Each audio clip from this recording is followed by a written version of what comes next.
Hello dear students, a very good morning to all. Welcome to all in your Hindi literature class.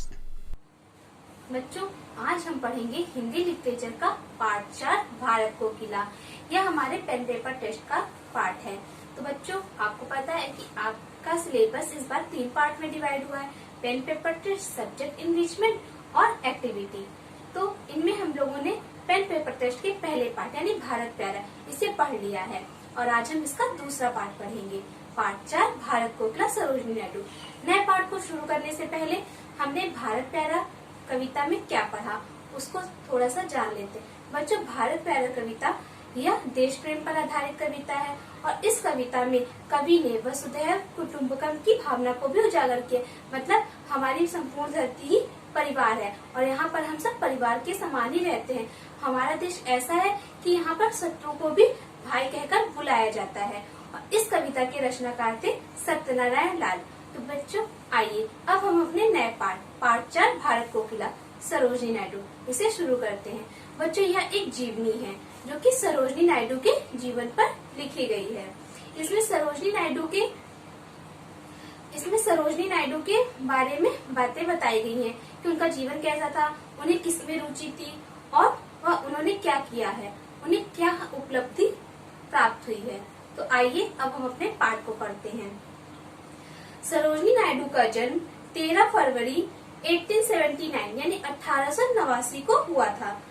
उनके पिता doctor Aghornath Chattopadhyay कई विषयों के अर्थ होता है शिक्षित व्यक्ति। उनकी माता धार्मिक विचारों की महिला थी।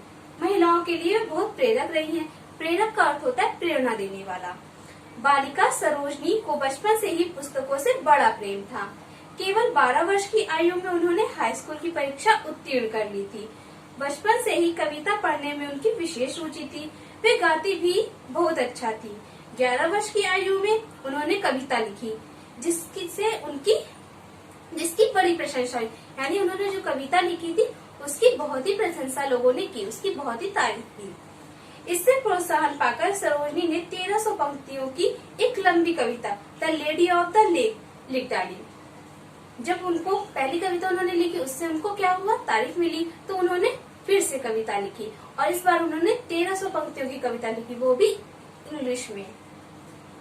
एक छोटी सी लड़की द्वारा अंग्रेजी में कविता लिखे जाने से लोग बहुत आश्चर्यचकित हुए, मतलब बहुत ज्यादा हैरान हो गए। हैदराबाद के निजाम ने इससे प्रसन्न होकर सरोजनी को छात्रवृत्ति देकर इंग्लैंड पढ़ने भेज दिया।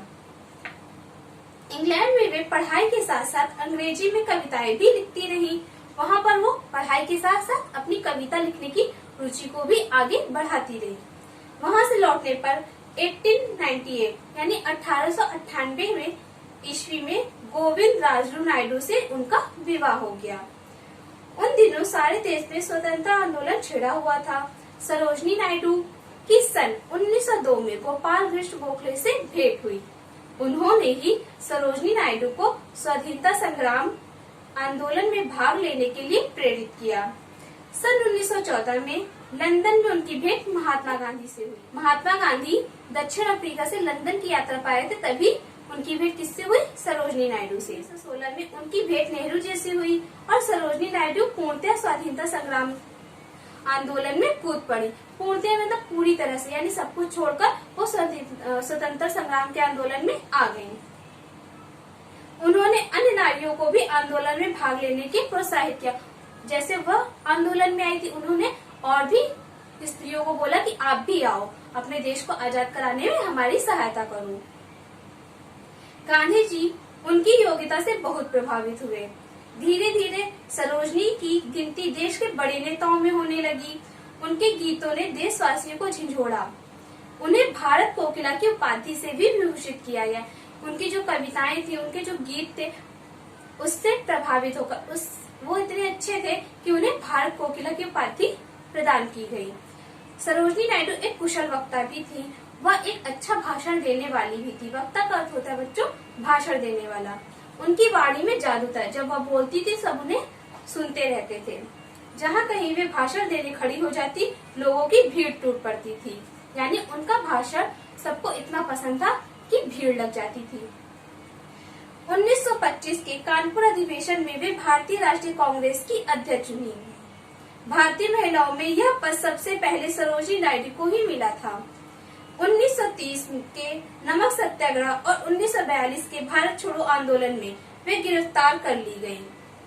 तो बच्चों, उन्हें नमक सत्याग्रह और भारत छोड़ो आंदोलन में गिरफ्तार कर लिया गया, क्योंकि उस समय में आंदोलन करना वर्जित था। वहाँ पे आंदोलन नहीं कर सकते थे और जो आंदोलन करते थे उन्हें ले जाकर जेल में डाल दिया जाता था। फिर आया 15 अगस्त 1947 का ऐतिहासिक दिन। देश स्वतंत्र हो गया। उन्हें उत्तर प्रदेश का राज्यपाल बनाया गया और जब देश स्वतंत्र हुआ तब उन्हें उत्तर प्रदेश का राज्यपाल बनाया गया। वे स्वतंत्र भारत की पहली महिला राज्यपाल थी। 2 मार्च 1949 को इस महान विभूति की जीवन लीला समाप्त हो गई। यानी बच्चों 2 मार्च 1949 को उनकी मृत्यु हो गई। यद्यपि आज सरोजिनी नायडू हमारे बीच नहीं है, फिर भी उन्होंने देश की जो सेवा की और स्वरचित कविताओं का मधुर स्वर में पाठ किया, उसके लिए वे सदैव याद की जाएंगी। तो बच्चों, सरोजिनी नायडू हमारे बीच नहीं है, लेकिन उनके द्वारा जो कविताएं और उन्होंने जो देश के लिए किया वो हमारे हृदय में हमेशा ही जीवित रहेगा। पाठ को पढ़ने के बाद आपको अपनी क्लास वर्क कॉपी में डालना है सेंटर पर कक्षा कार्य पाठ 4 भारत को प्लस सरोजिनी नायडू, और कॉर्नर पर आप डालेंगे दिनांक, फिर लिखेंगे सारांश। यह पाठ सरोजिनी नायडू के जीवन पर आधारित है। सरोजिनी नायडू का बचपन में पुस्तकों के प्रति प्रेम, उनकी पढ़ाई तथा स्वतंत्रता संग्राम में उनका योगदान सभी इस पाठ में वर्णित है। यानी उनके जीवन में जो जो भी बातें हुई हैं वह सभी इस पाठ में हमारे वर्णित हैं। श्रीमती सरोजिनी नायडू पहली महिला थी जो भारतीय राष्ट्रीय कांग्रेस की अध्यक्ष चुनी गयी। वे स्वतंत्र भारत की पहली महिला राज्यपाल भी थी। तो बच्चों, यह था आपका सारांश। सारांश को लिखने के बाद आपको नेक्स्ट पेज पर लिखना है शब्द। तो बच्चों, पहले आप कठिन शब्द लिखते थे, फिर शब्द लिखते थे। अब आपको ऐसे नहीं करना है। अब आप लिखेंगे कठिन शब्दार्थ, यानी उन कठिन शब्दों के साथ में उसके अर्थ को हमें लिखना है। तो पहला है आपका बच्चों विद्वान। विद्वान का अर्थ होता है शिक्षित व्यक्ति। वक्ता, वक्ता का अर्थ होता है भाषण देने वाला। प्रेरक, प्रेरक का अर्थ होता है प्रेरणा देने वाला। उत्तीर्ण, उत्तीर्ण का अर्थ होता है सफल होना। आश्चर्यचकित, आश्चर्यचकित का अर्थ होता है बच्चों हैरान। प्रोत्साहन, प्रोत्साहन का अर्थ होता है बढ़ावा। उपाधि, उपाधि का अर्थ होता है पदवी या फिर डिग्री। मधुर, मधुर का अर्थ होता है मीठा। छात्रवृत्ति, छात्रवृत्ति का अर्थ होता है अध्ययन या पढ़ाई। हम पढ़ाई को अध्ययन कहते हैं। तो अध्ययन या पढ़ाई के लिए सहायता के रूप में मिलने वाला धन, और हम इसे शॉर्ट में क्या कहेंगे, वजीफा, जिसे इंग्लिश में क्या कहते हैं, स्कॉलरशिप। विभूषित, विभूषित का अर्थ होता है सम्मानित। पूर्णतया, पूर्णतया का अर्थ होता है पूरी तरह। स्वरचित, स्वरचित का अर्थ होता है अपने द्वारा लिखी गई। तो बच्चों, इन शब्द अर्थों को आपको याद करना है और अपनी होमवर्क कॉपी में लिखना है याद करने के बाद, और इन्हें आपको अपनी क्लास वर्क कॉपी में भी राइट करना है। बच्चों, आज का आपका क्लास वर्क है पाठ 4 भारत कोकिला का सारांश और कठिन शब्दार्थ। उसे अपनी क्लास वर्क कॉपी में लिखना है साफ और सुंदर राइटिंग में।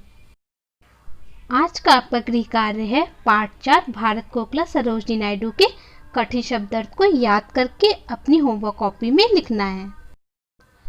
Thank you students. Thanks for watching and always keep smiling and take care.